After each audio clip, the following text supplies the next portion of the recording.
Hi guys, and welcome to another episode of Through the Glass Table. As always, I'm Izzy. And I'm Everett. And today is a very special episode because we're popping her cherry. I'm Andrea.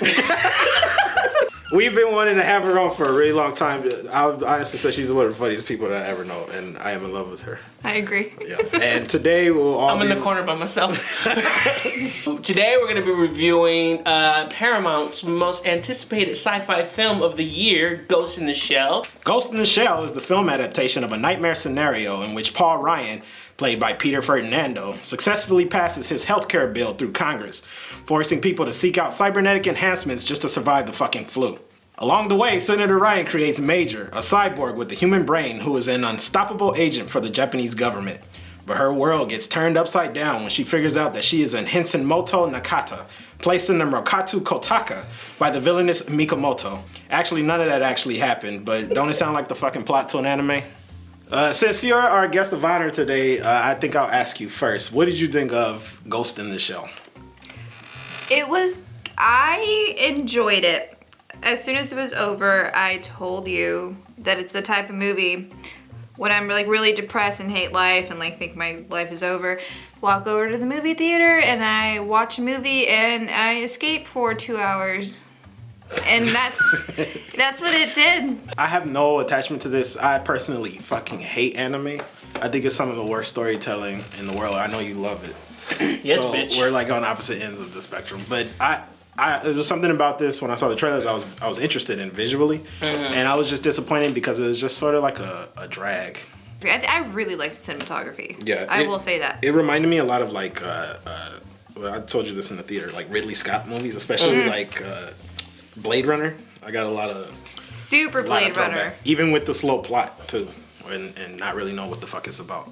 Yeah, what is Blade Runner about? No one knows. I don't fucking know. I've seen that movie like Sequel's coming 4 out. Somebody times. knows. Maybe somebody will answer it in the sequel. Well, that one has Ryan Gosling, so it doesn't really fucking matter what it's about. What do we think about Scarlett Johansson as the main character, or like what does she do for the movie? Because there's been a lot of talk about like whitewash, or, like, but the character in itself. We're getting that deep. Hell yeah, girl. Don't like We a lot diving of deep. Don't like a lot of animes depict their characters as white people. Yeah. So is it really that? It's a fucking anime movie. Like I don't know if the character was Japanese. But if you look at the character in the anime, she doesn't look Japanese. She has White skin? it's light skin. I mean, Japanese people can look however So she they has want to look. Eurocentric features. Yeah, and I think they picked Scarlett Johansson because she has the almond eyes. Like the big. Well, maybe that's not why. They picked her because they thought they was gonna sell. And that Using her. and that's smart because movie stars do really well overseas. And that's true. this movie's gonna be huge in the Asian market because they eat movie stars up. As far as acting wise, though, I personally didn't like her in this. Like I like her in everything, even when she's in terrible stuff like Lucy and stuff like that. But I don't know. I think you made me understand a little bit more maybe why I didn't like her, because you said some of the stuff you didn't like was like the her talking like a robot. Yeah, it was robotic. Yeah, and it didn't come off as smoothly as I think she could probably. Well, she was a fucking robot. I know, but it was silly a little bit. I think she tried too hard to be an anime character. Yeah, I think, even her movement. But I still, the way she walked and everything. still enjoyed her in it. I didn't hate her, and her skin. She's flawless. She's flawless, but her acting wasn't flawless in here. But her just because she's fucking beautiful doesn't give her a pass. she had me questioning her skin and her lips, just like. Let's get back to the acting. Yeah. Who else was in this? Like, it wasn't a whole bunch of people who are well known. The other Pitt. Michael Pitt. Michael Crane Pitt, though. Is Again, luscious lips. He was serviceable. I thought he was an interesting character. Can we talk about the voice? You His do it. voice. He's like a malfunctioning robot or whatever. But I'm sorry to paraplegics out there, but out of the 10 viewers you guys have, maybe one of them's a paraplegic. But he sounded like Stephen Hawking. And I couldn't get past it. I think you turned to me and said we said like, would it be just like wheeled into the scene? No, I'm the real. We're gonna go to hell. I apologize in advance. I hope this gets cut out. So we're gonna talk about the director, Rupert Sanders.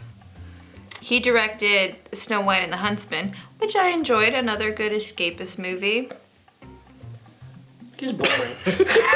I had the nagging suspicion too, like, is this visually interesting because the source material was, or is this because this is his vision? Like, it felt kind of, it didn't feel earned, if that makes sense. No, but see, the source material is really great. I mean, it's like in the nerd world, it's like one of the founding animes that kind of started like in America. So, but I will say that the anime is kind of boring too. I watched it last night. What did you think? Well, I was doing my nails. Like, giving him visual marks is not earned. It's kind of like the same way I felt about like Zack Snyder's Watchmen. Ugh. It's like, okay, it was nice to look at, but that's because he copied like frame by frame from the comic book. So do we give him points for that? But they do highlight all like the water scene, Right. the tower scene where she's falling, everything. Those are all from the source material. So it is kind of like fan service. Yeah. But I guess I'll give him this, because Zack Snyder managed to do it frame by frame and still fuck it up. So at least this guy did a pretty good, like, even though I didn't enjoy the film as much as I think you guys did, I don't know, I just was still, it's a solid film. You know what? Maybe it wasn't the direction. I like, again, the visuals. I like movies that take place in the future and you see all the cool gadgets and like all the cool shit that they could do. But that's not direction. So I'm off topic. That's the art department. I'm struggling to like come up with the words of why I didn't like it, because it's my kind of movie. But I just didn't care about anybody there. Is it because all the characters are playing at surface level? Yeah. It's not very... It seems like the script is surface level too, because it's sort of like the best of hits of whatever happens in the anime, and then you gotta put it together in a neat little 120-minute page. Her backstory is given to us in bits and pieces and everything, but you never really establish like, why do I care about her? Yeah. Well, she keeps telling us like I'm the first of my kind. Okay. You know the one scene that I don't know if it was in the actual anime, but I liked was when she was touching that prostitute's face. That was more like telling of what her situation was than her telling me I'm the only one. Yeah, that's what I'm saying. I wish there were more scenes like that. Show me what does she want? Because it's like she doesn't understand what it is to be a body. Yeah. I guess. Or like to be a human. Yeah. She doesn't understand herself. That's the premise of everything. She's trying to find out where she's from. She's trying to find her history, who she is, and what her place is in the world is. But why choose to tell us all of it instead of showing it through her actions? Bad screenwriting. Do you think maybe she wanted to be human so badly? Because she would get offended anytime anyone said like... Or like... when that guy said, "Oh, I'm all human and proud" or something, and then she kind of went like. I think she was like severely fell out of place. Okay, because she's the only one of her kind. Yeah. Until she finds the other. You know who I really did like? I really liked the doctor. Oh yeah, she was great. She was from Chocolat. Oh, that's where she's. I was thinking Cloud of Seals Maria.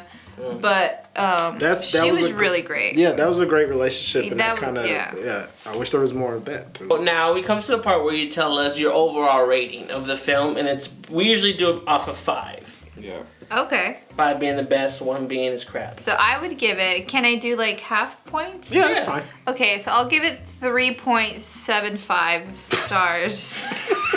Mostly because I said it's a good escapist movie to just go into the theater, forget about things for a couple of hours. I would have to I'm kind of close to where you are. I'll give it a 3.5 out of 5. It's not a terrible movie. It just has no ghost in the show. It's that was deep. What I mean by that is it just has no moral center. Like I don't know who cares. But it looks nice, you know? I'm gonna give it a 3 out of 5 too. I feel like that's crap after your scores, but it's fine. Why? I don't know. Like, yeah, they had, like we said, it had so much potential. It's just, I also think it opened up kind of whack too. Just like with the little description in the front. I think it should have just gone straight to the to the opening scene, action scene. You know what I really thought was cool about it? It's a little how they can communicate Through the Oh lines. yeah. with their brains. That has nothing to do with scores. I just thought that was... Thank you, Andrea, for being with us. Please come back for more. And I will. I'm really tired of carrying these reviews. you're welcome back anytime. Thank you. I'll be back for The Circle. Ooh. Oh yeah, with Amy. No, not Amy. No, Emma I think I'll be Watson. back Emma Watson. sooner. Okay. Thank you guys for joining us again. We'll see you next time. Bye guys. Roll credits.